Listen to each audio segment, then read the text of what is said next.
এটা পোলো তোমার জন্য পাঠিয়েছে। খুব সুন্দর হয়েছে পোলো, দারুণ আঁকে। দিয়া কোথায় গেলি? দিয়া দিয়া পোলোর ব্যাপারে তুমি আর কি জানো? তুমি আমায় বলো, তাড়াতাড়ি বলো। আগে বলো, পোলো কি তোমার সঙ্গে আছে? হ্যাঁ হ্যাঁ হ্যাঁ আছে। তাহলে আমার সঙ্গে এসো। দিয়া দিয়া কোথায় গেলি? দিয়া মা, দিয়া। ম্যাডাম, এ কি আপনি প্রীতম বাবু?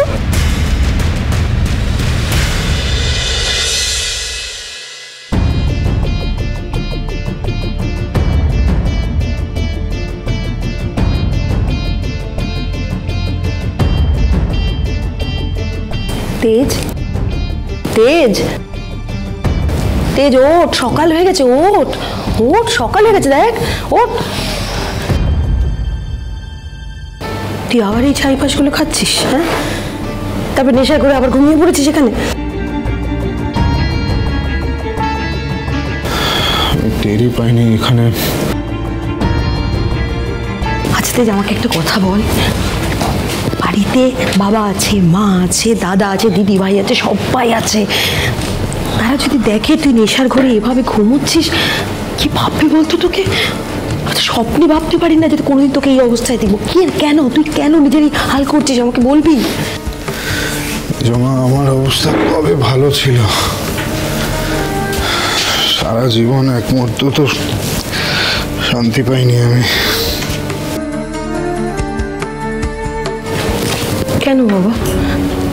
5 বছর বাদে তোর মেয়ে, তোর বউ সকলে ফিরে এসছে, তারপরে তোর এখন কিসের দুঃখ, কিসের জ্বালা? তুই কেন এই ছাই পাশগুলো খাস? হ্যাঁ,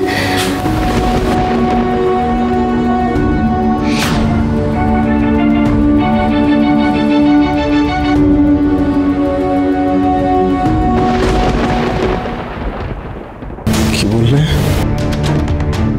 মেয়ে বউ ফিরে এসেছে? না মেজমা, ও সুধা নয়, ও আমার বউ নয়, ও তোরও আমার মেয়ে না। তুই তুই এই কথাটা এত এত জোর দিয়ে কি করে বলছিস? কারণ প্রমাণ পেয়েছি আমি। কাল রাতে আমার ঘরে আমি মেয়েটাকে প্রীতম সিংহ রায়ের সাথে দেখেছি। ওরা তাহলে কি ইশিকা যে কথাটা বলেছিল সেটা সত্যি? ও সুধা নয়, ও রুক্মিণী? না না না না, হতেই পারে না। আমরা এতগুলো মানুষ, আমরা ওকে চিনতে ভুল করলাম কি করে? হ্যাঁ, ভুল করেছি তো, ভুল করেছি আমরা, কিন্তু আর করবো না, আর করবো না। মিস রুক্মিণী! আরে আস্তে আস্তে আস্তে জামাইবাবু, এত তাড়াহুড়ো কিসে শুনি? তুমি এই বাড়িতে সকাল সকাল কি করছো? আমি আর না এসে কি থাকতে পারি? আপনি না হয় নেশা করে নিশ্চিন্তে ঘুমিয়ে থাকতে পারেন, কিন্তু আমার দিদি, সে তো নিজের কর্তব্য আর বলে না। এই কিসের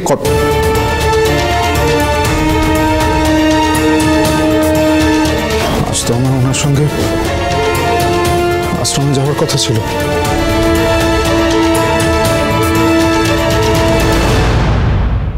এসে এখানে আমাদের কেউ দেখতে পাবে না। আচ্ছা মা, এবার বলো তো তুমি পোলোর ব্যাপারে কি জানো? আগে বলো, পোলো তোমাদের বাড়ি ভালো আছে তো? আমার জন্য ওর খুব মন খারাপ করে বুঝি। হ্যাঁ, তা তো বন্ধুর জন্য একটু করবে, তবে পোলো তোমায় এটা দিতে বলেছে, আর বলেছে ও খুব ভালো আছে। এটা না আমি পোলোর জন্য বানিয়েছিলাম, ওর বার্থডে গিফট, ওকে দিয়ে দেবে প্লিজ?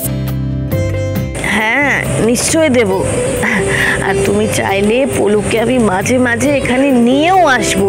সত্যি?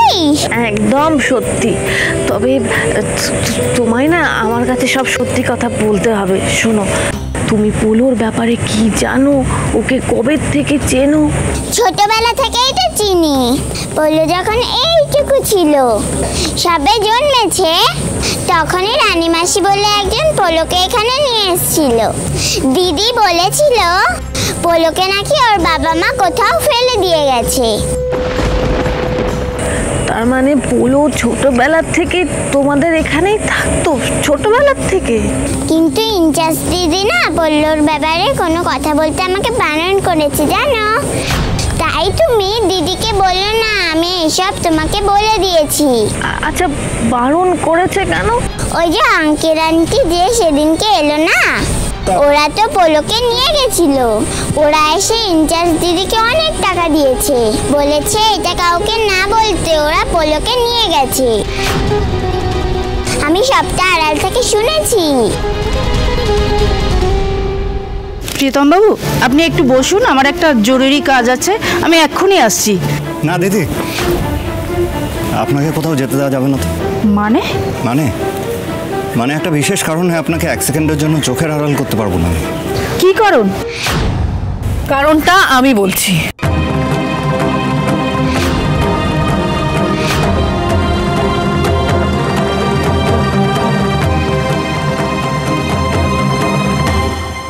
ওই রুক্মিণী আশ্রম হয়ে গেছে।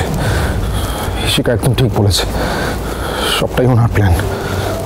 উনি চান ঠাম্মি এই বাড়ি, এই ব্যবসা সবটা তোরের নামে লিখে দিন, কিন্তু আমি সেটা কিছুতেই হতে দেবো না।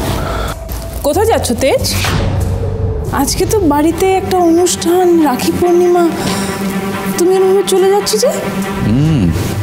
দেখ, আজকে আমার পোলোর প্রথম রাখি, মানে তোর মেয়ে তোরই এই প্রথমবার আমার ছেলে পোলোকে রাখি পরাবে। এটা একটা আইকনিক ইভেন্ট, তো এই আইকনিক ইভেন্টটাকে তুই মিস করে যাবি?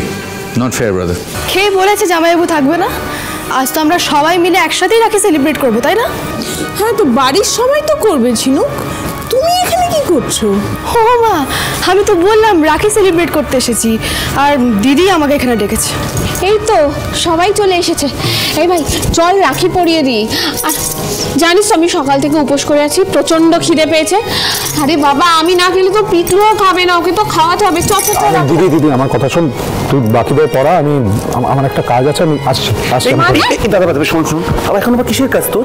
হ্যাঁ, রাখি না পরে তুই কোথাও যাবি না।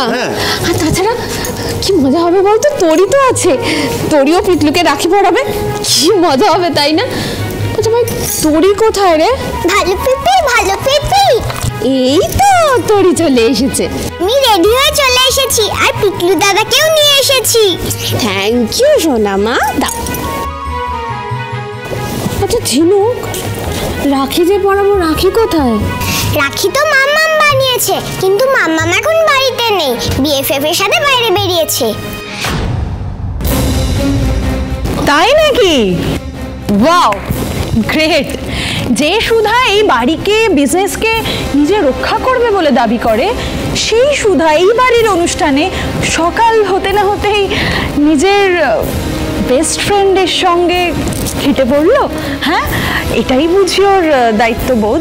মাইন্ড ইওর ল্যাঙ্গুয়েজ শিখাদি। কেটে পড়েছে মানেটা কি? হ্যাঁ, কি জানো তুমি আমার দিদির ব্যাপারে, যে সবসময় ওকে তো খোঁচা দিয়ে কথা বলো? বেশ করেছি, ওকে খোঁচা দিয়ে কথা বলেছি, কারণ ও এটাই ডিজার্ভ করে। অ্যান্ড ফর গড সেক, তুমি বারবার ধরে ওই মেয়েটাকে দিদি দিদি বলে কেন বলো তো সম্বোধন করছো? ওই মেয়েটা তো তোমার দিদি নয়, আমি এটা লক্ষ লক্ষ কোটি কোটি বার বলেছি। ওই মেয়েটার রুক্মিণী। শাট আপ তোরি, ইউ শাট আপ। কি শোনো, ছোটর মতো থাকবে, একদম বড়দের মুখে মুখে কথা বলবে না। কি বললে তুমি? একবার ওই রুক্মিণী আশ্রম থেকে ফিরুক, তারপরে সব হিসেব করবো।